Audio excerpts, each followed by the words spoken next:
What's up guys, it's Joe with Strictly Commerce. Inside of today's video, we're going to be going over everything you need to know about IP complaints, IP alerts, and what you need to know to stay safe from these type of issues when you're selling on Amazon. This is amazing. Amazon FBA, behind the scenes. This is the business. Right here in the grid. Fuck it.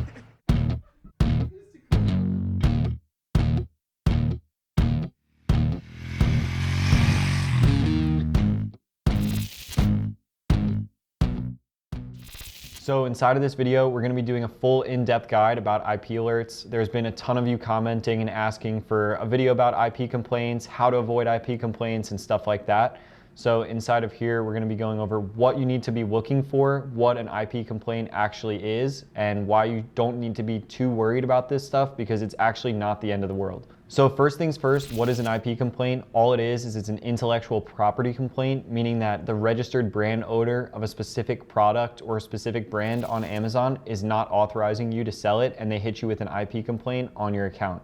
A couple things to be aware of is 90% of the time you can actually take precautionary steps to stay away from these types of listings. And also something to keep in mind is that a lot of people, either other Amazon sellers, other companies, will send out fake brand registry complaints and basically try and get you to hop off of a listing that they might want to sell on themselves. You have to be sure when you get an IP complaint or some type of fake letter that you're checking if it is actually legitimate and it is actually from the brand that they are going to issue an Amazon registered IP complaint. A lot of times you'll get letters from basically other sellers that are just trying to get you scared and to remove your listing, and you have to be aware of these types of things, and this is why you can't really talk to certain people about this stuff, and also have to beware of when you get these fake letters and fake, sometimes you'll even get an Amazon message of somebody saying you're not authorized to sell a product.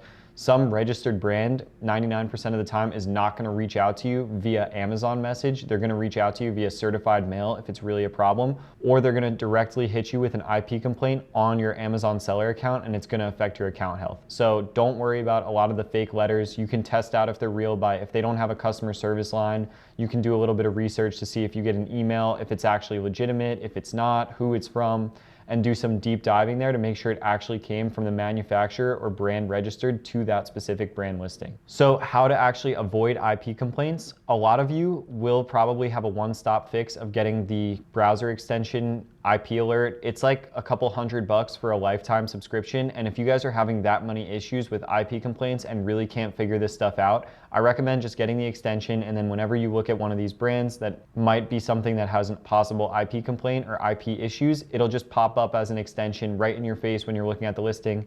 This brand gives IP complaints. This brand has a high risk of IP complaints. In terms of what I do for this stuff, I actually don't have IP alert, and I never have had the subscription. I also don't have any IP complaints on my Amazon account health right now, and honestly I don't even notice them when they come in because there's so much going on that it's not really something I look at unless it's a little bit deeper than just an IP complaint.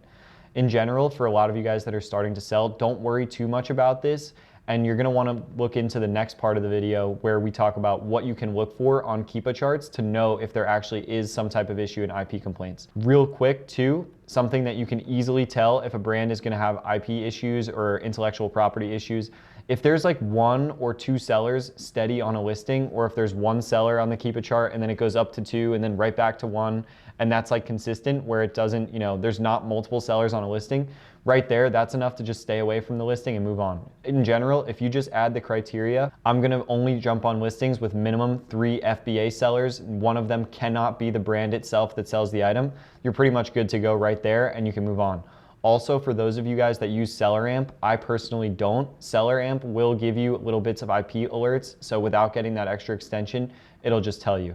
But we're gonna jump inside my computer for the next portion of the video, and I'm gonna show you exactly what I mean for IP complaints and what to be looking for on Keepa charts to avoid these in the future. So now that we're inside my computer, I just have 2 examples of listings of what you wanna stay away from in terms of basically protecting yourself from getting IP alerts. So right off the bat, you could look at SellerAmp. I know a lot of you guys use it. It'll pop up with this little PL badge. This basically means that this product has few historic sellers, which is a sign it could be private label, aka there's a good chance that you're gonna get kicked off the listing if you hopped on. Variations, we don't need to worry about that. So if we scroll down right here, we can see that on Keepa, for the past 467 days, there's only ever been one seller on this listing. So you know damn well if you hop on this listing and you try and sell this item, they're gonna kick you off. We can see that there's only one offer ever on Keepa.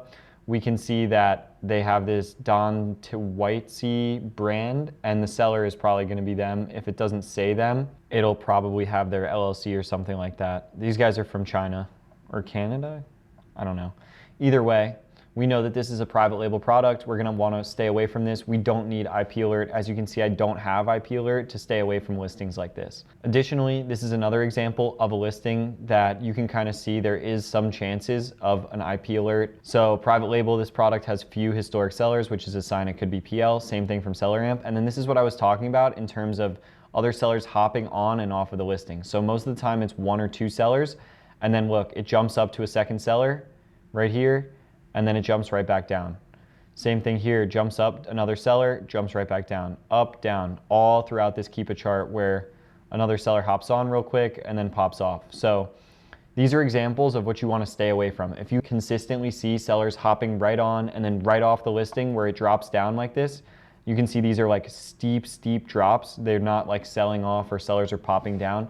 That's a good example of when an item is high chances of having an IP alert or IP complaint issued against you and having you kicked off the listing. So the final thing that you're gonna wanna keep in mind, if you do get an IP alert, it's not the biggest issue in the world. If you get a complaint on your account, it's not gonna be the end of the world. If in case you do get one and you do have a lot of stock in the inventory, you do have other avenues to try and get rid of that inventory. If you get a registered letter from a company, verify that it's legitimate, and if it is legitimate, take the listing down ASAP, because getting that registered brand complaint after you get a certified mail, you could end up getting sued and you're not gonna wanna deal with something like that. Also, if you end up getting an IP complaint on your Amazon account, go through the steps, try and submit as much information as you can to Amazon, or acknowledge that complaint and then it'll pop off. Or after 180 days, it'll drop off your account and stop affecting your account health anyway. This is not something that you have to worry about too much in terms of being a new seller. And if anything, just keep in mind these little tips of getting IP alert, the Chrome extension. It's worth the money if you're having issues with this. Check out Keepa and look that there's minimum 3 or 4 FBA sellers at any given time on the listing, and stay away from those one seller listings or where sellers are hopping right on and off those types of listings to find out more. I hope you guys enjoyed this video about IP complaints and everything you need to know, and thank you for your business.